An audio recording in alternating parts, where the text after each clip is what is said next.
আসসালামু আলাইকুম বন্ধুরা, কেমন আছেন? আজকে আপনাদের সাথে একটা গল্প শেয়ার করব। আমাদের দেশের এক বাংলাদেশি ভাই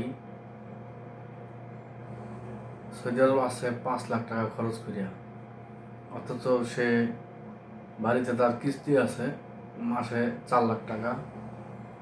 তার 24,000 টাকা মাসে কিস্তি দিতে হয়। ওই ভাই 1200 রিয়াল স্যালারিতে কাজ করে সৌদি আরব, কিন্তু সে মালবরো সিগারেট কেনে 1 প্যাকেট 28 রিয়াল দিয়া।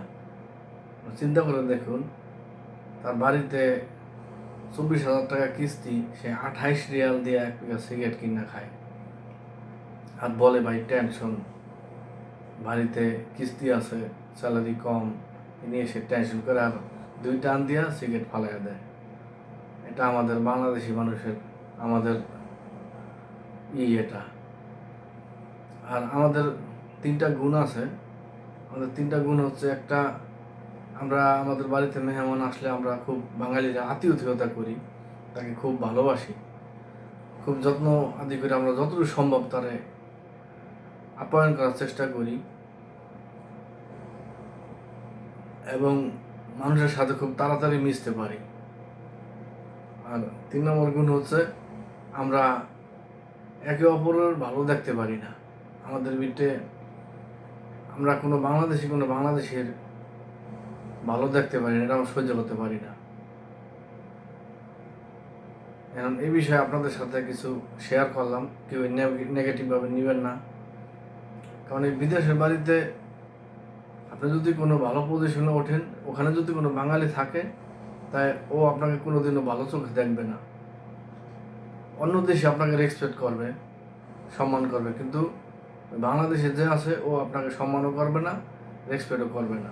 আর যদি আপনি কোনো জায়গায় চাকরির ইন্টারভিউ দিতে যান, আপনার চাকরির প্রয়োজন হয়, তাহলে ওখানে যদি বাংলাদেশি কোনো ভালো পোস্টে থাকে, তাহলে আপনাকে ও নেবে না। কারণ কোনো বাংলাদেশের কাজ দিতে চায় না, ভালো পোস্টে দিতে চায় না। এটা এটা একটু আমাদের একটা আমরা কারোর ভালো কেউ দেখতে পারি না। এটা হচ্ছে আমাদের গুণ।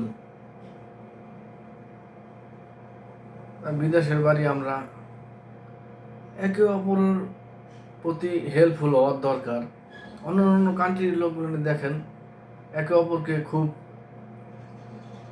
বিশ্বাস করে এবং একে অপরকে সাহায্য করে, কাজ করে দেয়, কাজ দেয়, হেল্পফুল। আর আমরাই হেল্পফুল না, আমরা একে অপরকে কাজ দিতে চাই না, ভালোবাসি না। ঠিক আছে ভাই, আল্লাহ হাফেজ, সবাই ভালো থাকবেন।